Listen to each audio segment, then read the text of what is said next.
Hi, this is Karina from Ragebreed. This is, I think, the third podcast.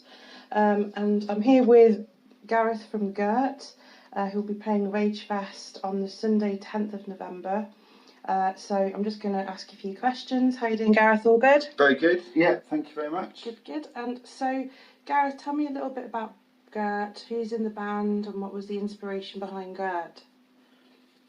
Oh God, right. So we have been around for nearly 10 years now. So we've got 10 years in January, which would be quite exciting. Yep. There's me. We've got Spicy on bass with Dave. We've got Rich on guitar and Bill on drums. However, I am the only actual original member left of the band. Okay. Yep. We had a very different lineup all the way back in 2010, but people moved abroad. We had our guitarist Jamie moved to like San Francisco. Okay. And you know, there was never any like bad blood between anyone leaving. So effectively, we still sort of bring the old guys back into the band when we can. We've played with Jamie a few times. He's been our second guitarist whenever he's back in the country. Lovely, yeah. So yeah, it's just a big family really, but that's good to know. That's awesome. So what's been the inspiration behind Gurt then? So what made you decide to?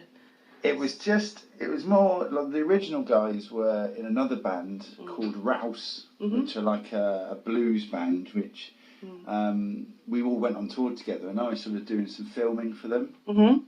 And we all were into like heavier bands like Iron Monkey and stuff, and they were just like, oh, let's do something heavy. You know, we need to try and do something a bit heavier. And why don't you do vocals, Gareth? And I was like, well, I've never done anything like that before. I can't, but obviously I've got big love for it.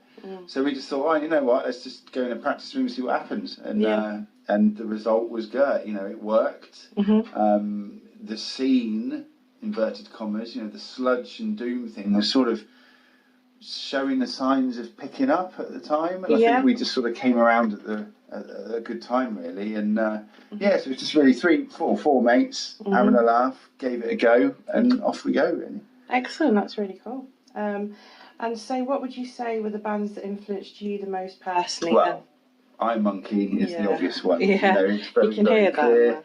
Yeah, you know, when we started, it was very much that sort of filthy, sludgy element. Obviously, you got the likes of I Hate God, Weed Eater, bands like that, which, you know, most of the bands that we've been influenced by, we've actually toured with now.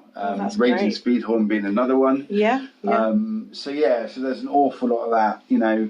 But vocally, I'm influenced by Danny Filth massively, you know, Cradle of Filth. So it's not just sludge, you know, but having said that, the other guys are into really different stuff as well. You know, we've got Spicy, who's into all of his sort of jazz and his funk stuff. We've got Rich, that's into like Faith No More and Tool. And we've got Bill, who's into more of his sort of classic metal like Metallica and sort of Dio and Manowar and all that sort of stuff. So I think all of those elements kind of mean that we end up sounding quite weird.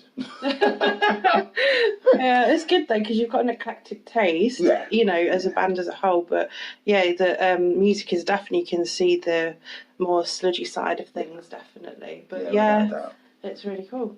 So you've done a lot of tours and festivals, so which one has been your best one so far? Bloodstock, hands down. Bloodstock, always. Now we've played twice, both times Simon Hall, who does the booking for the Sophie stage, has put us on some great times. We had the first time in 2014, we opened the Sophie stage on the Friday, and then the second time, which was 2 years ago, we did the Sophie stage on the Thursday night and opened then. But the first time we played, we've never done a show like that big. You know, that year in particular, we did an awful lot of stuff that just meant we just sort of projected us a lot further than we'd ever been. You know, we were playing to 100 people, 200 people, and then all of a sudden we're on a stage where there was, you know, thousands, and it was mental. I think we were quite surprised at how many people turned up as well. But you know, we were out flying and doing our bit. We had a special shirt design made for the festival, so we did put a lot of effort into it. But it was just absolutely mental. Yeah, I mean, Ragebreed are affiliates of Bloodstock, so you know, I mean, we were backstage this year as well, so and I think they do quite a lot for like bands, I think in general, sort of thing. Yeah, so. The amount they do for the sort of the smaller UK metal scene is just fantastic. Obviously, New Blood and all that idea is just great, and you can tell when you're there, like just the vibe is very much about the smaller bands. Yeah, obviously the headliners, but.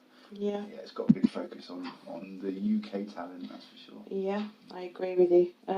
So you guys are playing Ragefest on Sunday, 10th of November as a joint headliner with King Goat. Are you guys excited about playing? Yes, yeah. It's a bit of a weird one. My wife is expecting, and it's about our baby is due mid-October, so it's going to be a real test for us.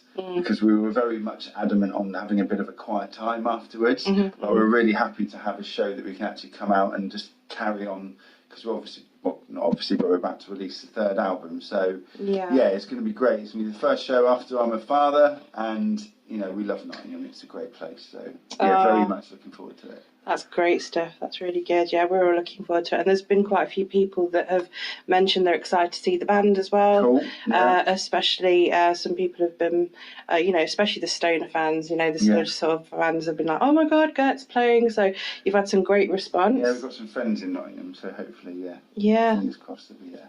Great stuff. Okay, so look, something a bit different. You're quite the Lego fan, we've noticed. So how did that come about then? Being a massive kid, basically, I love it. I spend an awful lot, too much money on Lego. I'm a massive fan, and it's a shared thing for every grown man. I think just toys and silly things in general. Yeah. But luckily, the rest of the band are sort of a little bit of fans as well. Oh, that's good. Though. So I've managed to get that into the band a little bit with our recent video and stuff. We had a sort of a 3D rendered sort of video that was based around us being Lego figures, which I was well happy to have done. But I love it. That's great. It's really good that you've managed to put that in the video as well. Okay then, so you've done a few releases, so which one is close to your heart, and do you have a favourite? Oh God. It's like children, isn't it? You can't have a favourite. But I do.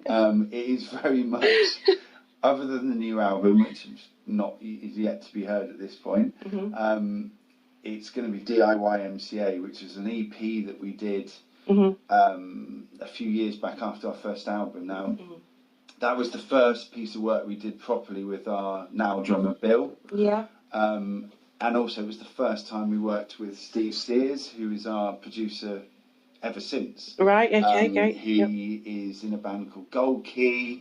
He's in a band called The Hell, which quite a big metal band as well. Yeah. But he knows like the Gallows and all those sort of guys from Watford. Yeah. And he's just got that real sort of really good metal and really good hardcore sort of sensibility that he just injected into our band. And we'll sit with him and he'll just be like, right, why don't you try this? Why don't you try this? And just add loads of really good ideas without any pressure.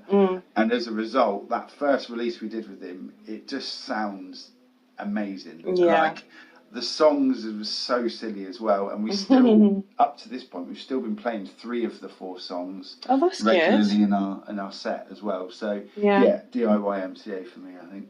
Yeah, well, actually, one of my next questions, where you've kind of answered that, but where do you guys record and where has been your favourite place? So I presume it would have been with Steve. Yeah, he's amazing. Like I say, the best thing about him is we'll go in with our songs. He'll hear them before, but it's when we're there and we're actually practicing, he'll just throw out an idea. And some of the stuff we've done is just ridiculous. We've had a saxophone on one of the songs on the last album. Yeah. We had some ridiculous, silly samples. This album we've got coming out, we've got like a jazz flute orchestra. Yeah. I say orchestra, it's just layers and layers of the same flute. But, it just sounds stupid. And, we love what he brings out with us. It's really good. That's really good. And whereabouts is he based then? Is he Not to here. He's got a studio now in London, so he's in North London. Sure. His studio is now called Monolith Studios. Monolith Studios, used to be Titan. Okay. But yeah, he's doing some really good stuff, and I know we've had peers of ours that have started recording with him as well. So yeah, Monolith Studios. Check him out. Nice one. Okay. So do you guys have any weird and wonderful hobbies aside from music? And Lego. Yeah. Hobbies, not so much. We've got an obsession with cats, I guess, that is quite clear. Yeah. We've made lots of references to cats in our songs and videos, and our bassist Spicy is never seen without a cat's shirt on stage. Really? Wow. Yeah, keep an eye out. He's always got something different on, but it's always cat related. Nice. So yeah, not so much a hobby, but certainly an obsession. Yeah, okay, that's cool. And so do you have any tours coming up or festivals aside from Ragefest? Yes. Next week we have our good friends in Dope Throne, who are a Canadian sludge band. Yep. We toured with them in 2014 and did a big long month-long tour all across Europe and the UK. They're back. We're doing an 8-day UK tour with them. Yep. Starts on the 28th of August. Lovely. Runs through to the 4th of September. Yep. And we're going to some new places as well. We're going to Falmouth, which we've never been to before. Okay, yeah. We're playing in Hull, which is a new one. And then we're doing all the obvious, places to visit. We're going to London, doing Bristol, Bournemouth, and even Coventry, which is fairly close to where we are now. Oh, okay, that sounds really good as well. So a lot coming up for Gurt then. So in terms of your release you've been working on, so what is it called and when will it be released, or has it already been released? It's coming out September 6th, so it's soon. Yeah.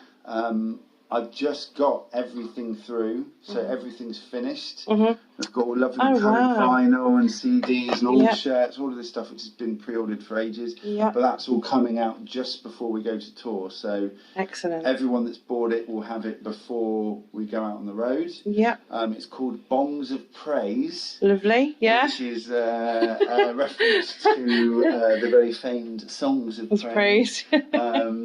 But yeah, it's lots of silliness, lots of weed puns. It's sort of it's a bit of a long-standing joke, but also we like our in jokes and we like our puns. So it's continuing along the same sort of theme that we've always had. Yeah. Not taking ourselves too seriously, but obviously playing the music we love. No, that's it. More of the same, expect. Brilliant. Well, that sounds great. So guys, definitely check out Gurt when they play on Sunday the 10th of November at Ragefest. Remember, it's the Old Salutation Inn. Also check them out on tour. That should be all good. We're going to play a track from their latest release. But yeah, so you've been listening to Karina Share from Ragebreed and Lake of Dreams, interviewing Gareth from Gurt. Yeah, make sure you all get down to Ragefest in November. Grab your tickets. They're from www.ragefest.net, and obviously we'll be seeing you all there. Excellent. Thanks so much for the interview, Gareth. Cheers. Thanks very much. Cheers. Bye.